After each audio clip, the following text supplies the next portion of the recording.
Hello, everyone, and welcome to episode 44 of Wind Down Wednesday. So I want to start briefly tonight by talking about a couple of things that I said in a video I posted this weekend.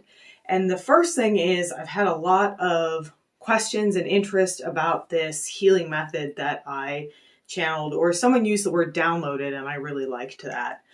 And what I will say about that is, much like when you download a gigantic computer file, sometimes you get a zip file and you have to go in and kind of extract all the little mini files within that zip file. That's kind of the process I'm in right now. Processing this information that came to me, figuring out exactly, homing in on exactly what it is.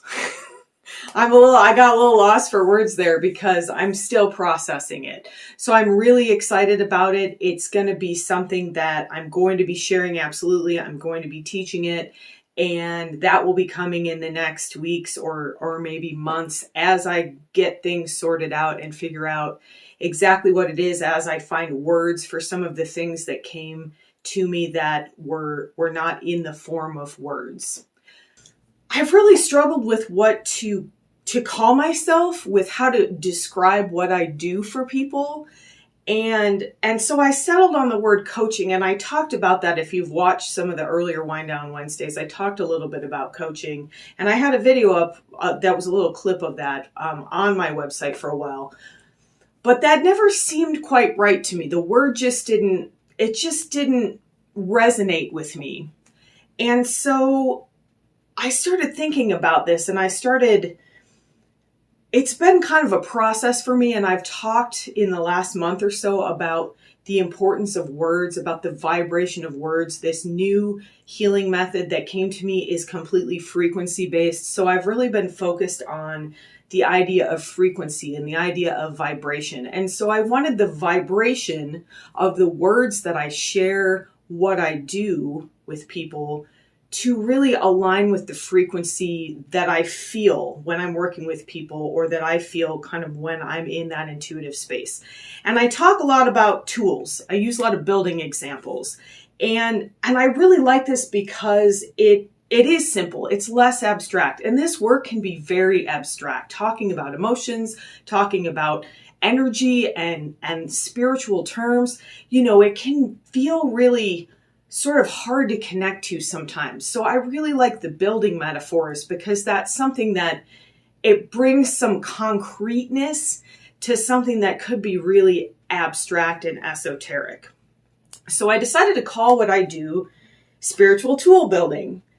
And I really like it. I sort of ran it by some people, and they also seem to really respond well. And what I love about this, again, is that it simplifies this process that can seem really complex.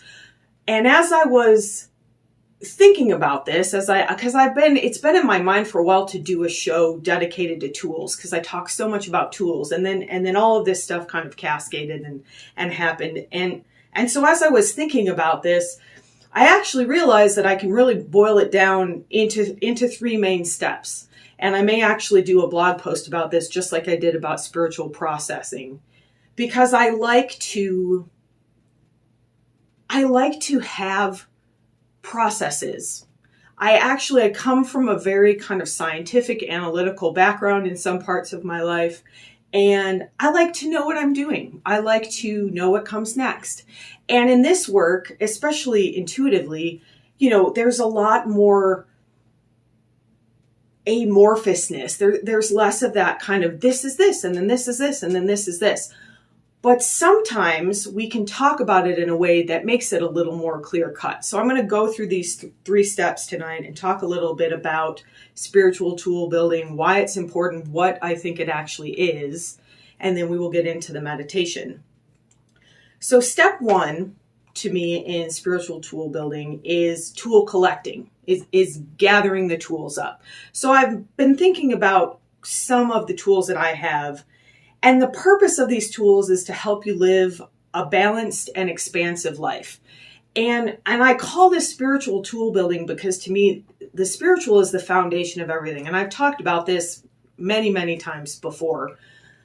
But some of these tools are actually physical tools. Some of them are emotional tools. Some of them are energetic tools. All of the tools serve the spiritual, and really everything we do serves the spiritual. So things like yoga, which is one of my tools, absolutely has a physical component to it. But through yoga, I also learned a lot about breath work, and I also learned a lot about sitting in discomfort, which is an emotional tool.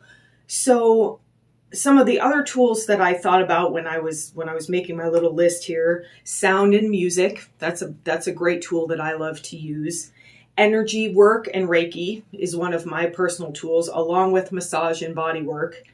And then meditation, which we do every week here. Spiritual processing, which there's a blog post on my website. I've talked about that in some past episodes. And that's kind of an emotional tool. It's an emotional, physical, and spiritual tool, actually, if you go through all of the steps of that. And trauma release really comes in that kind of spiritual processing realm. And then spiritual integration, which is the title of my book. And that's an entire process in itself.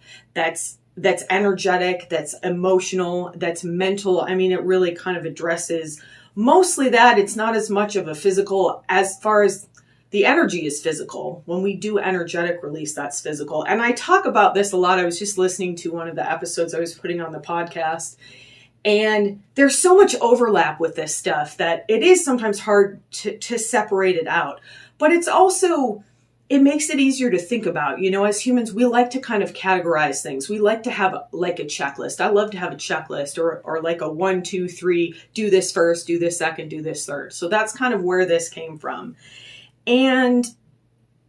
But here's the thing about collecting tools. So we collect our tools, but we have to know how to use those tools. So the example that came to me, of course, is a building example. And I was thinking about woodworking. So let's say somebody gave you a bunch of woodworking tools. You know, here's a lathe, here's a router, here's some hammers, and here's a sander, you know, here's 5 different kinds of saws. It doesn't do you any good to have those tools if you don't know how to use them. So that's the second step in spiritual tool building. And that's the step where I feel like people really need help, where guidance can be really helpful. And so that's where we learn we learn how to apply our tools. And the question that came to me that we ask ourselves in this step is, what tool will serve me in this situation? And it takes time to figure this out. And that's why it can be really helpful to have some help, to have some guidance, because everybody has a unique set of tools for them. The tools that work for me may not necessarily work for you. Physical yoga may not work for you. Some of the other aspects of yoga might, but you might like something like dance, which I actually love too. Maybe you like running and you do that in a spiritual way, or walking. So figuring out the tools that serve you is part of that spiritual tool building process. What is the tool that's going to serve me in general? What's the tool that's going to serve me on a certain level of being? So physical, emotional, mental, energetic. And then how do I use this tool? Where do I apply this tool? How do I know which tool to use in a given situation? And that's the thing, that there's a learning curve with that, and it takes time, and absolutely it can be very helpful to have someone guiding you and to have someone to bounce ideas off. You know, well, I tried this and that didn't really seem to work. Maybe I should have tried this, or maybe I could have tried this, or maybe there's a tool that I haven't collected yet that really would have served me best in that situation, but I don't have it yet. So then I go back, you know, these steps are not, you know, we go back and forth. I'm always collecting more tools and figuring out how to use them. So then step 3, and then quickly, before we go to step 3, I underlined something so I remember to say it. The other thing about this, and I'm going to use another building example, is that sometimes we need to subcontract. So if you're a contractor and you're in charge of getting a building built, you don't do all of the work yourself. You might do a lot of it yourself, but you're going to subcontract some of your work out to, let's say you need plumbing. you're going to subcontract that to somebody who specializes in plumbing or electrical or woodworking, for example, in the building example. So in spiritual terms, you might not want to take the years that it may take you to get really comfortable with energy work. So you might subcontract that out to someone like me who offers energy work to help get you balanced, to help you move energy in an energetic situation, in a session. Massage and body work. That's one of the tools that I have acquired for myself. Not everybody wants to study massage and body work, so that's a good one to subcontract out. Yoga, for a long time, I thought, I'm going to become a yoga teacher. And I just love being a student. I love being a practitioner of yoga. And maybe someday I'll go there. But I have subcontracted out my yoga practice to teachers. And so some of these tools are DIY tools. Do your itself. That's not right. DIY, do it yourself tools. So some of these are DIY tools, or tools that you will become a professional or very proficient at. Things like meditation, or for me, like I'm very proficient at yoga now. I don't necessarily need a lot of guidance, although I still really like to get it from time to time.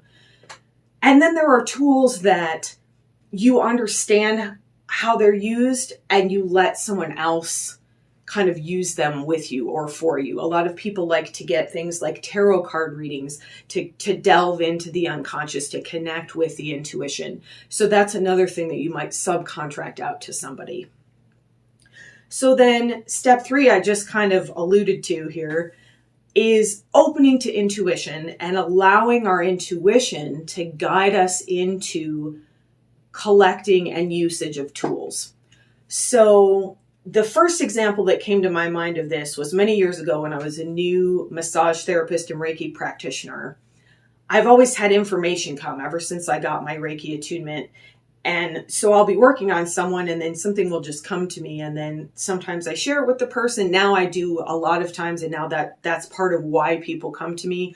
But as a new therapist, it was always a little bit like, I'm not sure, and trusting my own intuition. Am I supposed to tell this person this? Are they going to look at me like I'm crazy? So I remember really clearly I had a woman come to me and she had a lot of kind of stagnation in her hips. There was not a lot of energetic movement in her hips. And what came to me intuitively was, tell her to try belly dancing. And I was like, I'm going to tell her to try belly dancing? Like, I don't know anything about belly dancing. Why would I tell her that? Like, that's very strange. Not that belly dancing is strange. It seemed like it came out of nowhere to me. It came from this intuitive source, but I was still having a hard time sometimes trusting my intuition. And then there was that fear of looking like a weirdo. Like, what if I tell this lady this? And then she's like, what? And she runs away screaming. I don't know why you would do that, but so I finished the session and afterwards, I always do a check-in with people afterwards, even since from the very beginning, because I would get information or I just wanted to see, how is the person feeling? Did anything come up for them while I was working on them? So I said to her, I don't know where this information came from. And if it doesn't resonate with you, absolutely just ignore it. But what came to me while I was working on you is that you should try belly dancing. And immediately her whole face lit up and she was like, I have always wanted to do that. I've always been afraid. It just like calls to me. And I was like, well, from an energetic perspective, there's a lot of hip movements in there that could really unlock some of this energy that's kind of stagnating in your hips. And, rather than have her come back to me over and over again and me try to like help her work on that, what came to me was, this is the tool that's going to help you unlock the energy in this area. And it's just always so amazing to me when we do trust our intuition, when we speak from that loving intuition, the response is almost always excitement. It has been with my clients. I've had a lot of experiences like that where I'm like, I don't know about this. And then the person's just like, they just get so excited about it. And then the other example that I thought about, because here's the thing, this is a process. I say this every week too, but it's a process collecting I've been collecting tools since I was 16, spiritual tools. And I've been learning how to use them probably since I was about 19. And so that's over 20 years. And I still sometimes struggle. I still don't always know what the tool is, or sometimes I know what my tool is and I don't listen to my intuition. I don't trust it. So the example that I thought of the other day, I was having some anxiety, and to me, anxiety feels like this bouncing energy in my chest, and it's very uncomfortable. It's one of the things I like the least in terms of emotions. And so I was like, all right, I need to do something about this. It had been kind of like escalating throughout the day, and I was kind of trying to get some other things done. And finally it was like, all right, I need to look at this, and what kind of a tool am I going to use? And the first thing that came to my mind was like, I need a stiff cocktail. And then the next thing that came to my mind was like, no, you need yoga. And so that's the other thing, understanding the difference between a tool that will serve you and something that's more like a habit or a crutch or a Band-Aid. Like, to me, I was thinking about it before I started the show. So I could have had a stiff cocktail, and that might have given me some relaxation. But that would have been a Band-Aid. It wouldn't have addressed the actual energetic movement. It would have just dulled my sensation of it. So in building terms, that's kind of like, oh, I accidentally knocked a big hole in this wall. Like, I'll just hang a picture over it. Like, it looks okay, but underneath it, the problem's still there. It hasn't been solved. So what I did instead was I went and did some yoga and some toning, and maybe 10 or 15 minutes, no anxiety. I felt completely resolved. I felt like I had processed whatever that feeling was. So this is that final step in spiritual tool building. We've collected our tools, and we're maybe always collecting tools. We've learned how to use those tools. We understand what they're for. Again, to use the woodworking example, like if I want to turn a bowl, I need a lathe, not a saw. If I want to cut a piece of wood, the lathe isn't going to help me because it's going to turn the wood. So understanding that not all tools are right for all situations, and then getting into that third step of the intuition of it.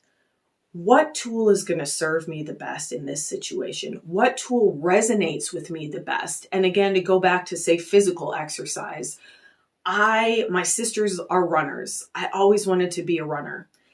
It just doesn't really work for me. It doesn't feel good in my knees. It doesn't feel good in my lungs most of the time. Every once in a while, I'm like, I'm going to go out for a jog. But instead of trying to force myself into something that didn't really serve me, because that's not a tool for me. If it hurts me, if it doesn't serve my spiritual needs, if it doesn't feel good to me physically, then that's not really a tool. So then I had to find other tools, other ways to get that sort of feeling of moving my body in a joyful way, in a quick way when I wanted to. That's a great way to discharge energy, physical exercise. And so everybody's tools are different, and there are some tools that serve. Meditation serves everybody, but there's like a million types of meditation. There's guided meditation, there's silent meditation, there's transcendental meditation, there's mantra meditation. So figuring out what works for you is a big part of that tool building process. Hooking into your own intuition, opening to that divine source like we do every week, letting that loving information come in. All of that is part of radical self-love, which you're going to hear me saying, I think, more and more. Opening to love, admitting that we are worthy of love, and then loving ourselves by treating ourselves with love and respect through using these tools that actually serve us. Not habits that come kind of unconsciously that actually keep us vibrating in the mud, but tools that serve us to allow us to expand, to allow us to connect, and to allow us to bring that love into our bodies, into our emotional fields, into our mental, energetic body, and then, of course, at the foundation of that, into that energetic spiritual space. So I'm so excited about the simplicity of this. It's very simple, but it's not easy. And those are different things.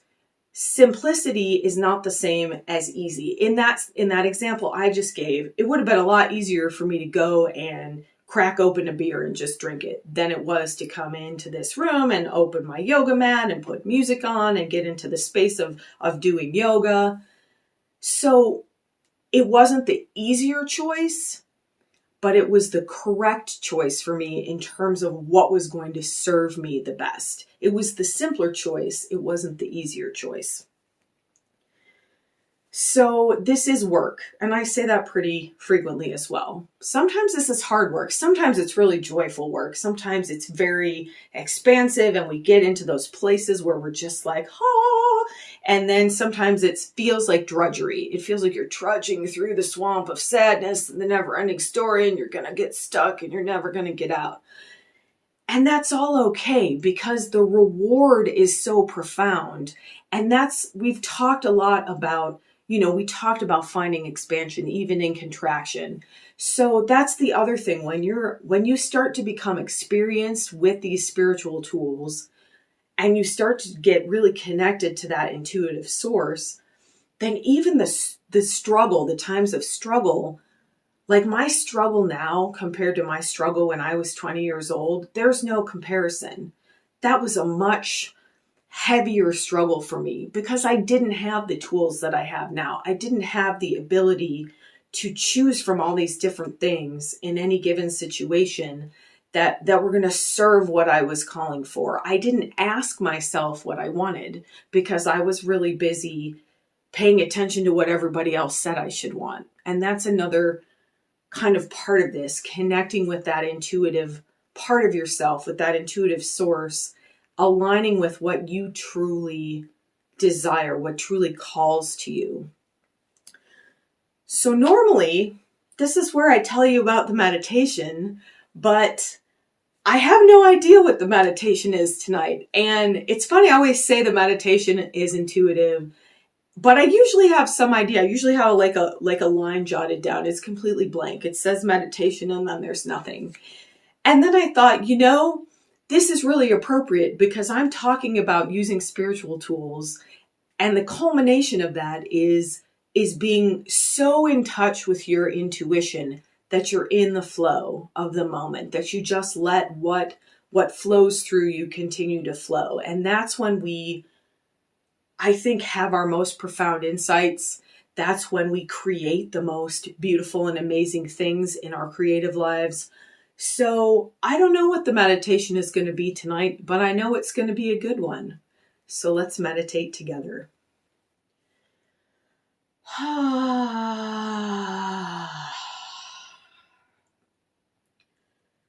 So let's begin, as we usually do, by using that most basic of tools, that breath work.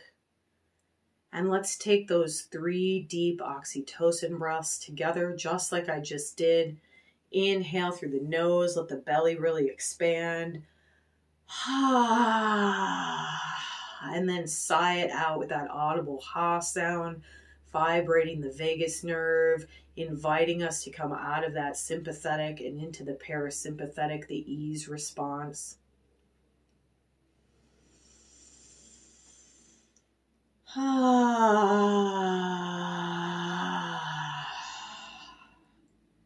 If you'd like, you can move your body a little bit. You can see me doing that on the video.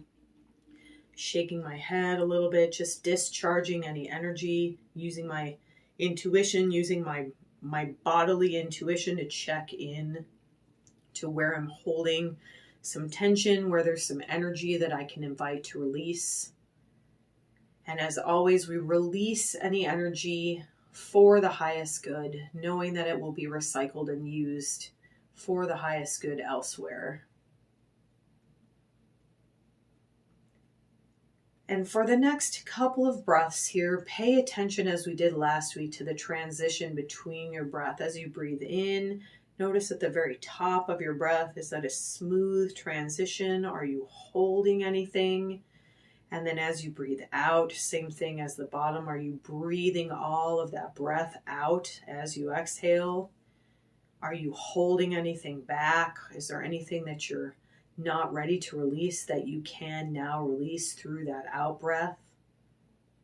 and then letting that transition smoothly back into the in-breath. Just doing that a few times, paying attention to the in-breath, to the transition at the top, and the out-breath, the transition before you breathe in again.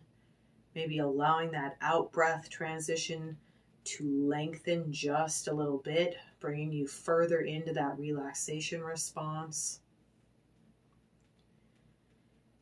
And then as you're ready, allow that crown chakra, the top of the head, to gently open, inviting that beautiful divine light, that unconditional love, that intuitive source energy into your body, calling it in through the top of the head and the face, the jaw and the throat, the neck and the upper shoulders. Letting this beautiful intuitive energy flow into your arms, through the upper arms, into the elbows and forearms, the wrists and hands. Letting this beautiful golden light melt into your chest and upper back. Let it come into your upper abdomen and your mid back, that lower belly and low back. Allowing that intuitive light to flow into your hips and your pelvis.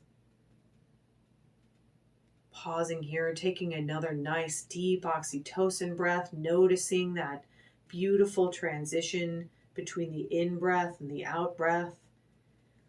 And then sighing that energy down into the legs and the feet, letting it come down each thigh and into your knees. Allowing that intuitive flow through the shins and the calves into the ankles and feet.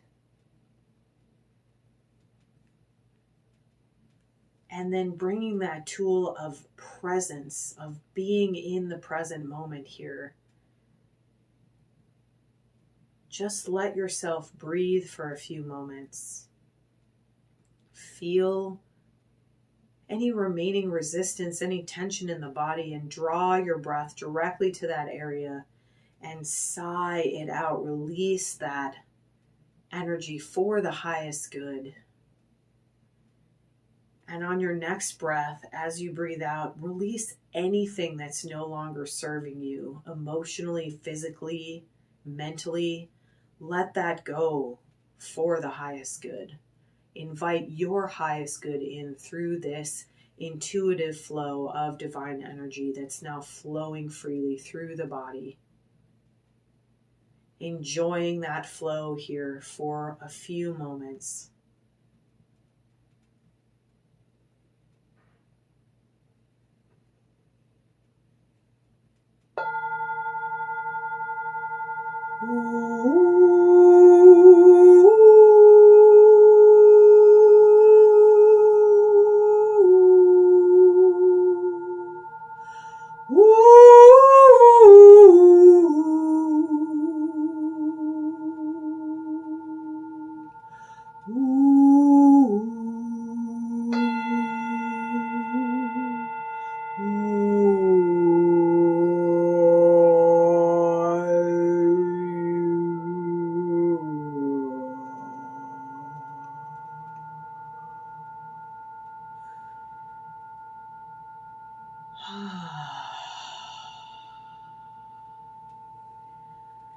Once more, taking a nice deep breath in, smoothly transitioning from in-breath to out-breath.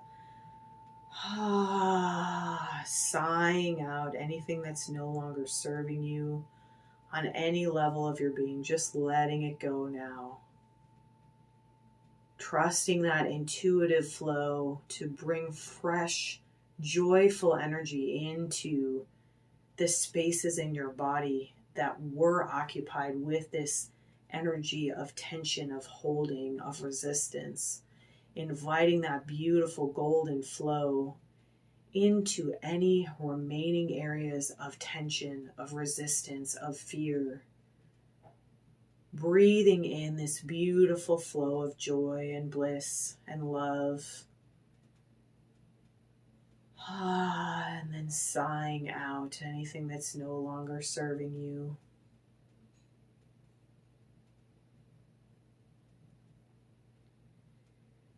And now that we're in this great intuitive space, this grounded present space, let's tap into that intuitive flow and ask yourself, what are the tools that best serve my physical body at this moment in time? And see what comes up for you. And as usual, you may not get an answer, and that's fine. Be gentle with yourself about that. You may not get an answer in words. You may get a picture or a feeling or a memory of something that you really loved to do as a child that brought you joy in your physical body. Connect with that joy now. Connect with that tool that serves your physical body.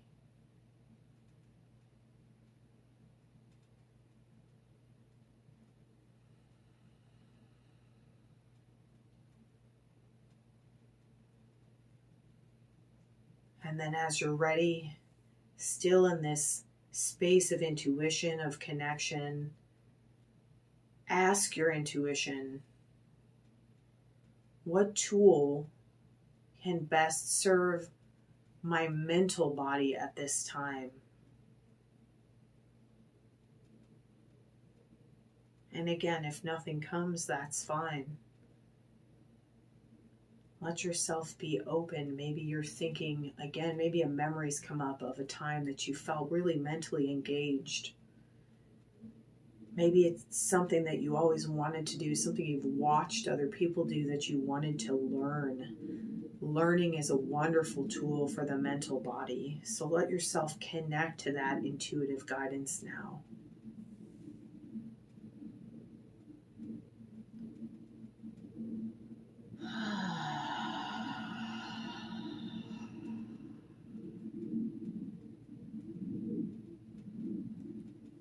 And then as you're ready, in this intuitive connection, in this grounded present state, ask your intuition, what is the tool that best serves my emotional body at this moment in time? What will help me let go of fear and expand into love? And again, allow space for this answer or for no answer.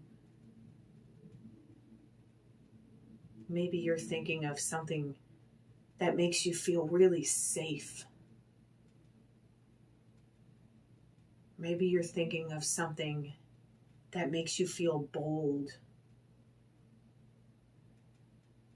Maybe you're thinking of something that makes you feel joy. Let that come to you intuitively now.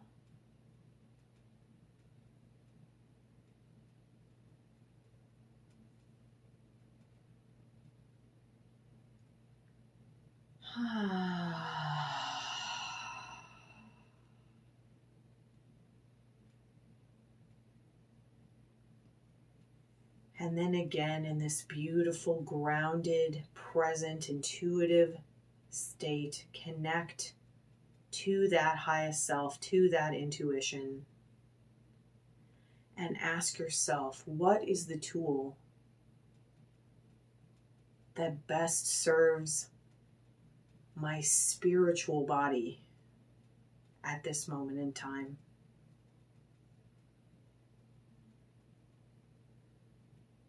And again, allow space for this answer. Allow it to come as it will. Don't force it. Don't look for something specific. Let your expectations go here and just see what flows to you in this state. Maybe it's something about reigniting your creativity. Maybe it's developing a regular spiritual practice in whatever way that shows up for you. Maybe it's getting back into nature more often. Just let this come to you. And again, if nothing comes to you, that's okay. Be gentle with that. Just being in this state, taking this time out to do this meditation, is serving you on all of the levels we just went through. You're already building a tool just by being present tonight or whenever you listen to this meditation. So let yourself be joyful about that. Send yourself some gratitude for loving yourself enough to show up for this practice in this moment, to connect to this divine flow in this moment, to invite in whatever tools are ready for you to collect in this moment, to invite in that learning process of how to use and apply those tools, and above all, to invite in the intuitive flow that allows you to be completely connected to that divine source, that beautiful unconditional love that you absolutely deserve, that you absolutely are made of, that makes you the unique shining light that you are in this world. And as you collect these tools, as you use these tools, that light just grows brighter. It expands and it shines not just on you, not just on your family, on the people around you. It shines for the whole world. It brightens the whole world as you collect and build your tools. You shine that light.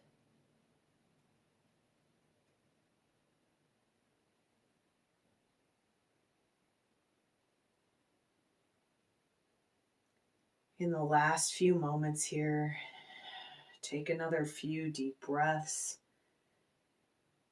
and ask your intuition, ask your highest self, ask this divine source, are there any other messages that are meant to come to me in this moment?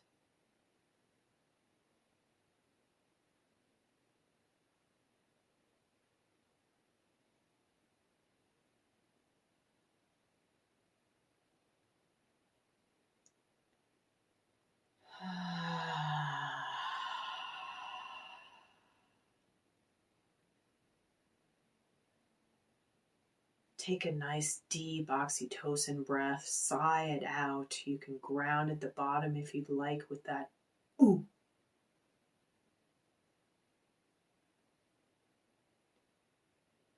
And for the last few moments here, bring your awareness, bring your attention again back to the breath. Breathing in whatever way is calling to you intuitively now. But paying attention to the flow of the breath, again, paying attention to the in-breath and transition, the out-breath and transition,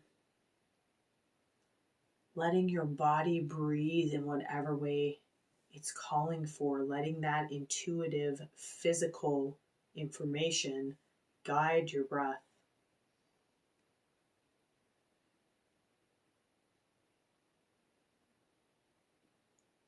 And then checking in briefly with that mental and emotional part of yourself. Is there anything you could do with your breathing that would help that, lengthening the transitions, lengthening the breath?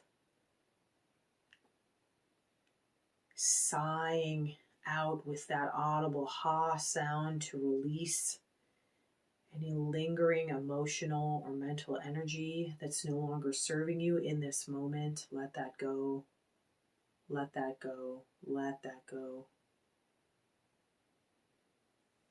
And then finally, letting that intuition, that spiritual, energetic, divine unconditional love and light guide your breathing for the last few breaths here. Breathe in whatever way is calling to you. Perhaps you let that intuition breathe for you just for a moment, letting go of that control.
As you're ready,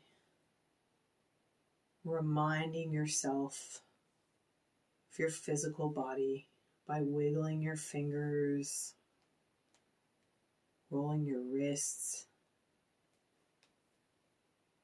maybe rolling your ankles. You can move your head and neck around a little bit, just fully coming back into the body here. If you wandered away a bit, and affirming with me out loud, I am fully present in my body.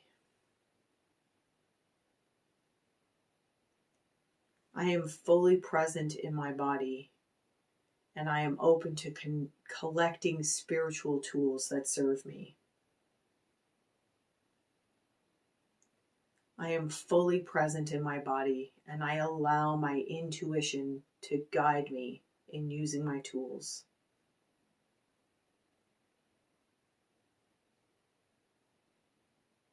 Take one last nice deep breath, let it out however you like.